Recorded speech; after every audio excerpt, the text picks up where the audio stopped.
Fox 4 News at 5. People showing interest in getting this crime solved was huge. 3 police officers are recovering. A suspect is dead. Tonight, we're learning more about the gunman and why police were tracking him when he took aim at them.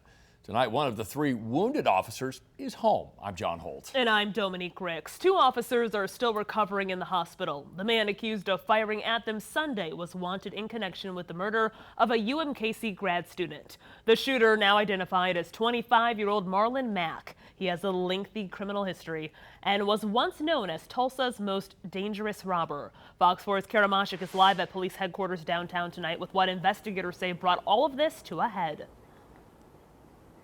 You know, if you think about the circumstances, it truly is remarkable that all 3 of those officers who were shot are now going to be okay physically. Of course, a mental recovery, long time to come after being shot at over 4 different locations through the course of the day yesterday. Tonight, the police chief so thankful to the community for all the tips that came in that helped them take down the suspected killer.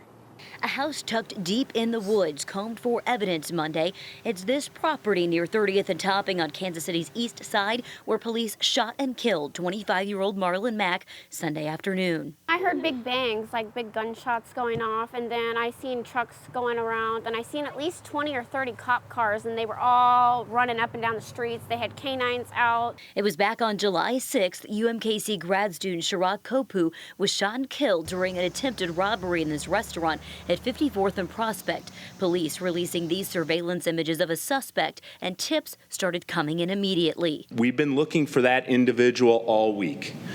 Yesterday was the first time that we encountered that individual. Police confirm a person in that video has been independently confirmed as the person officers killed in a shootout Sunday, Marlon Mack. Mack was first spotted by undercover officers at the Skyview Motel off 40 Highway near I-435. When he realized he was being watched, Mack fired at police. 2 officers were shot with a high-powered rifle. Mack got into a car and more shots were fired near 31st and Van Brunt. A passenger in that car was taken into custody. Ultimately, police cornered the suspect at this home near 30th and Topping, where a tense standoff turned deadly. A 3rd officer shot and Marlon Mack killed. Just because he is deceased does not mean the investigation is stopped. We continue today following up leads. And it turns out the suspect, Marlon Mack, has a long, brutal criminal history. He's spent years in and out of prison, mostly in Oklahoma, and at one time was dubbed that state's most violent robber. Kansas City police are grateful their guys are okay and hope this case offers an important reminder. We need this city, we need our community to be active in helping us work on this violent crime. We cannot do it ourselves. Now tonight, police are not commenting on where those officers were shot or how many times they may have been hit as they continue to recover. That's because they're still waiting to get official statements on the record from those 3 officers about what happened, which will provide crucial information and insight as part of the investigation. Kara Mashik, Fox 4 News. Kara, thanks. As our coverage continues, the family of Sharat Kopu says they are relieved. The 25-year-old international student shot dead in that robbery, and it turns out at the center of the explosive Sunday. Fox 4's Sheree Honeycutt spoke with his family today. She's live on UMKC's campus tonight. Sheree. Yeah, John, I spoke to his cousin just after the press conference where they confirmed that information. He says the entire family is grateful for the department for putting their lives on the line to bring justice to Sharat's memory. It's a step towards closure for the Kopu family. 25-year-old Sharat Kopu was murdered during a robbery on July 6th at 5412 Prospect. I think if he is watching, he will be happy. On July 15th, 3 officers were shot in pursuit of this man, 25-year-old Marlon Mack, identified through tips from this surveillance video at the scene of Kopu's murder. His cousin tells me over the phone he is eternally grateful. It means that they want to keep Kansas City safe and streets of Kansas City free of violence. It means a lot. I really appreciate all the tips. Kopu's family back in India relieved, saying they believe his killer is off the streets.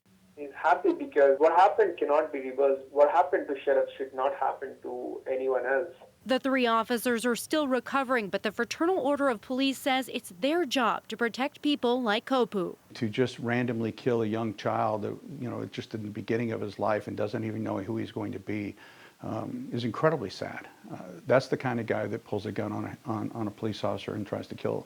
We our heartfelt gratitude to the officers for risking their lives. And at the same time, our thoughts and prayers are with them for their speedy and full recovery. Now the family can focus on finding peace, and that the memory of the jovial, smiling, intelligent young man who everyone said was full of promise lives on. If someone is lost and someone is being remembered wholeheartedly by so many people, it means they are still alive in the thoughts and memories of the people. Sharat lives in the memories and thoughts of his loved ones. Now, the family is still waiting to hear confirmation if this was the person who killed Kopu. As you heard earlier, they are still doing an investigation, looking at clues and following up on tips. The family wants to thank everybody here in the Metro for helping them get Kopu home and all of the help and support they've provided. Sheree Honeycutt, Fox 4 News. Sheree, thank you. Police say they have a real puzzle on their hands. A passerby discovered a man's body in one